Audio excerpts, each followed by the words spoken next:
So welcome back to Greenfields Green Dollars. This is episode 3, We're going to talk about tillage. Tillage. And where are we? So we're out at the Farm Science Review tillage demonstration. So in the background you can see we've got a plethora of different tillage tools and all doing a little bit different job. We've got some vertical till, some traditional disc rippers, some strip till units, and so quite the variety out there. And that's a perfect place to film the episode where we talk about returns of different tillage types and different farms and how they utilize those. Yes. So let's first talk a little bit about tillage usage, considerations, things like that. There's quite a few reasons that people use tillage. The first one, obviously, we're standing on a good bit of bean stubble here. We like to have residue incorporation in a lot of our cropping systems, so that's probably number one. Number 2, control of our pests, diseases, and weeds. By burying that residue, it gets broken down, and usually a lot of that disease gets broken down with it. Same thing with any pests that may try to live on that residue going through the winter. Next, to incorporate our amendments to the root zone nutrients, which we'll cover in another episode. Fertilizers, manures, and then even lime, things like that. Also, preparation of our seed bed to accommodate for, in the fall, maybe some cover crop seeding. Hopefully we swayed some people with episode 1 and 2. Yep. And then lastly, just altering the soil's physical characteristics, changing the structure of it a little bit in those aggregation points. So a lot of people, especially in our area of the state, need tillage to help that soil dry out, warm up in the spring. But some people are starting to get away from that. Yeah, I think the compaction is another big one. We want to break up those compaction layers, allow for some, better root growth. And tillage can be a tool to do that. We've also talked a little bit about some of the different cover crop types. There's some things there that can be beneficial as well. So there's no one way to necessarily meet your goals. Different options, but on the tillage side, we think about compaction. You mentioned the residue incorporation, especially both of us being from the Western Lake Erie Basin, trying to get that phosphorus into that soil and not on top. Those would all be factors that would influence a tillage decision. Definitely. And one thing that we're going to talk about is no-till, obviously. So the absence of any of these pieces of machinery behind us here, but also some other types of tillage, including conservation tillage, reduced tillage, strip till, vertical till, things like that. So what do we normally see in Ohio? Yeah, so I know the Ag Crops team did a survey a couple years ago, and I think we definitely see the trend going towards less tillage or maybe a lower intensity tillage. So you talked about vertical till. We definitely have seen that increase, kind of those minimum till systems. Even now, when you or I talk about conventional tillage, we're probably meaning more like a disc ripper type unit, where conventional tillage to people our parents' age means the moldboard plow. And so, we've definitely seen that transition over time. But I think those that, more common on the soybean side, seeing a lot of no-till. On the corn side, trying to reduce that, whether it be no-till or maybe a minimum till situation. Right, and for those people that are starting to have soil health on their radars, one of those principles of soil health is minimizing disturbance. So reducing, whether that's the intensity, the frequency of our tillage, that's definitely goes hand in hand with soil health. Yeah, and I think we're going to get into some interesting data on maybe reduction of different tillage, or what is the purpose of making that tillage pass? If we're making multiple passes, what's the goal on that second pass or third or fourth pass? And understanding that and not doing what sometimes is referred to as the recreational tillage. Yes, exactly. All right, Clint, so let's get into some of the data. What do you have for us today on tillage? Yeah, so last time we looked at some different data sets, one of those being that Illinois Precision Conservation Management. They've got some great data that relates to the tillage as well. And so, again, they're looking from 2015 to 2013, the average tillage intensity values, or the dollars and cents associated with different tillage practices. And so they have broken down into these categories: no-till, strip-till, a one-pass minimum till, a two-pass moderate. So that's where we would maybe think of more of like the conventional tillage where that we see in Ohio. And then they also have a 2+ tillage pass. So anything over 2 passes gets grouped into that category. It's kind of how they have their data breaking down. Okay. So again, 2015 to 2023, yields across the board relatively similar in their average yields. The things I guess I stood out was really on the total power cost. So we think of a no-till system having $0 associated towards the tillage is kind of the bottom side. We see strip till being at $22 an acre, a one-pass minimum till at 11, and then two-pass moderate at $29 an acre, and then get up to 41 as you make those more than 2 tillage passes. Those total power costs, the lowest obviously was then at no-till with 108. And so when we say no total power cost, we're talking planting, harvesting, any spraying, fertilizing, even the grain hauling gets included into that. And so, while it is lower, they maybe do have a little bit increased costs because of their herbicide plan on the no-till side. Maybe they're making an extra herbicide application, so a little bit higher herbicide cost, but maybe a little bit of that no-till aspect. It does see an increased cost for the spraying application.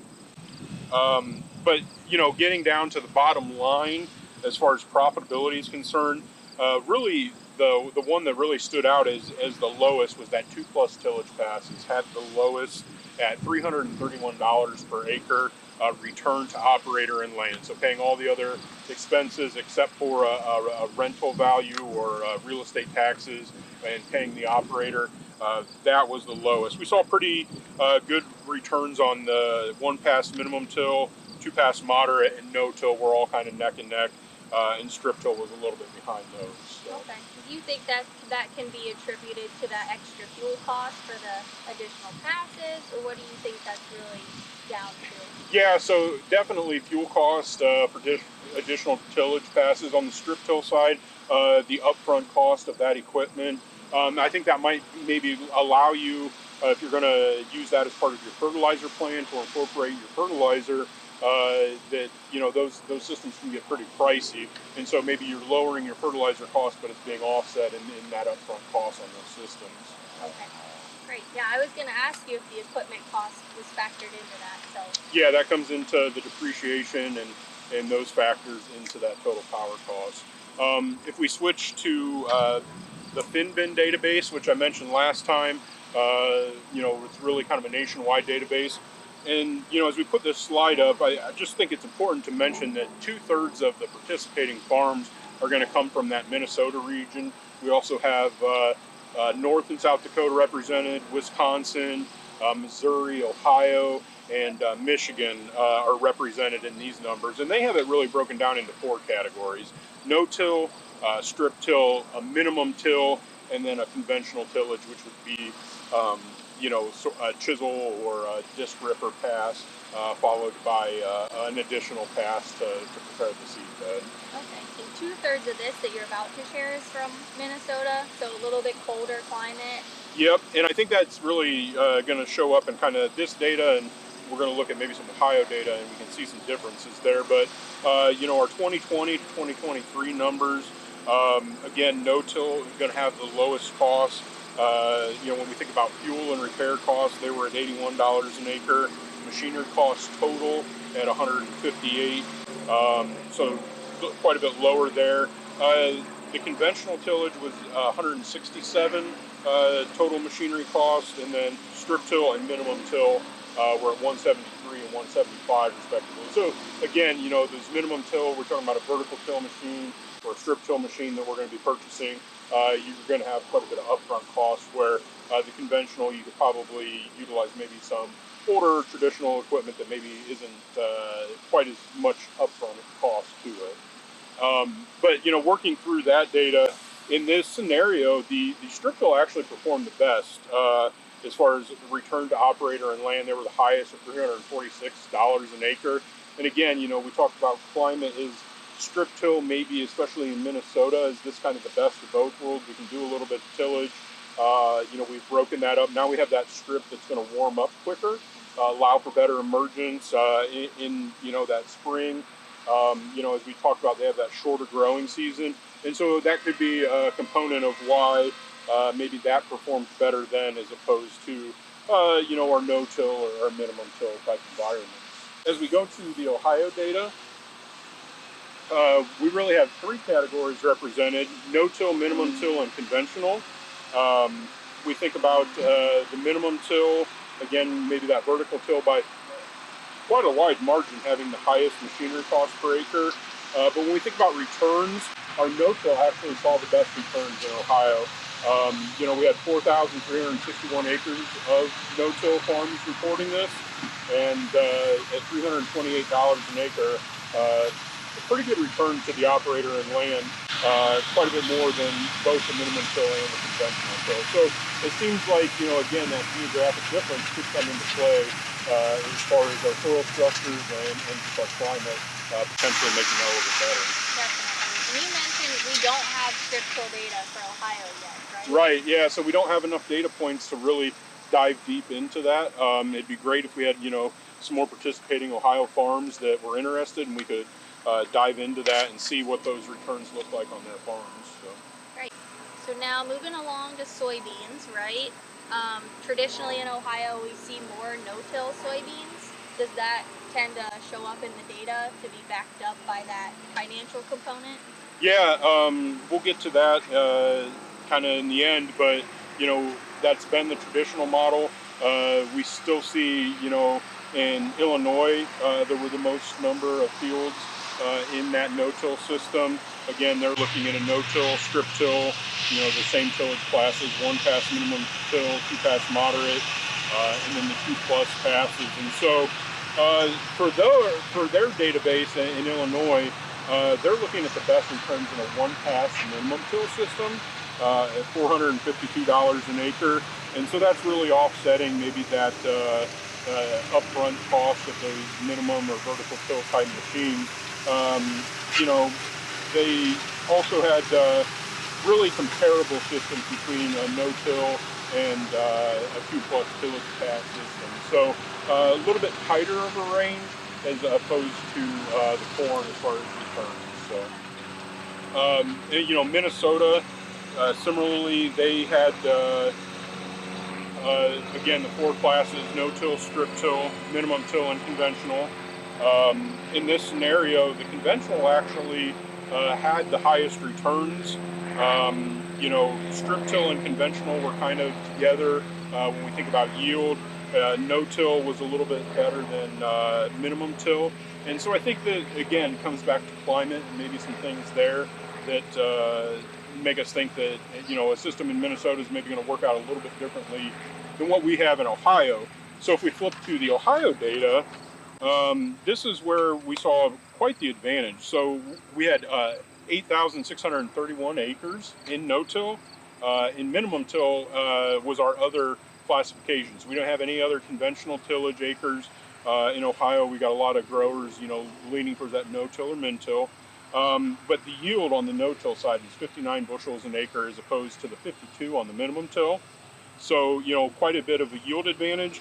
And then that really equated to those higher returns to operator and land in the no-till system. So, I think that Ohio growers that are no-tilling soybeans are probably going to have, it looks like some yield advantage. And then also the lower equipment cost as opposed to, doing a minimum tillage there. So I think it's interesting to see where we're at. Certainly, the more data points we can get, the stronger we can make the validity of the argument on this data. So Definitely. And it's always, it's extra great, right? When you lower your costs and you increase your yield. So we're definitely seeing that. yeah, it's kind of the double whammy. You get both things working in your favor, and really going to help drive that profitability up. Mhm. So one thing I think it's important to note that I'm not sure we did at the beginning was where we draw the line with our conservation tillage. So generally, with conventional tillage, that usually means a primary tillage pass and a secondary tillage pass, sometimes more, just to Yep. prepare that seed bed. Where we start to move over to those different types of tillage, when they cross about that 30% residue cover level, that's when we start to count them as that conservation. So it depends on the equipment, obviously, but usually vertical till, strip till, just reduced intensity, that tends to all fall under that conservation till category. Yeah, and I think that that's important. There's different programs that kind of tie into maybe some cost share, things like that, when you're starting to get into some of those conservation efforts. But again, as we said, the trend is towards a little bit that conservation tillage or less intensity. And I think that, a strip till machine, it'd be great if we could get some Ohio data included in there to really see how that factors into profitability at the local level. We've seen some good things maybe in other states that are using that heavily. As we get more farms participating, maybe can make the case that the strip till is kind of the best of both worlds.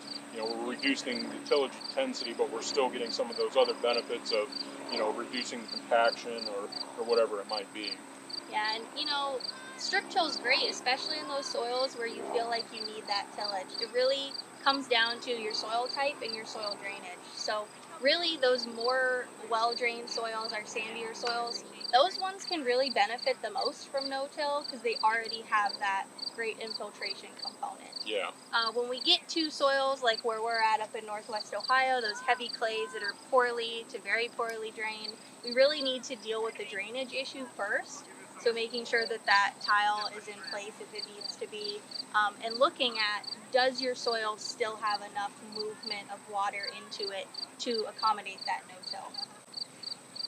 So next time, episode 4. Episode 4, we're going to be talking about nitrogen. Yep, I think when we start looking at nutrient management, that's the next topic of how can we, can provide some conservation towards the environment. And nitrogen is certainly a component that we hear a lot about, especially in the southern portion of Ohio, and how can we better utilize the nitrogen that we apply. So. Definitely. And even in the western Lake Erie Basin, our main focus is phosphorus, but nitrogen is number 2. It's just as important, just in kind of a different way for us in Lake Erie. Yep. So come back and see us next time. Thanks for joining us.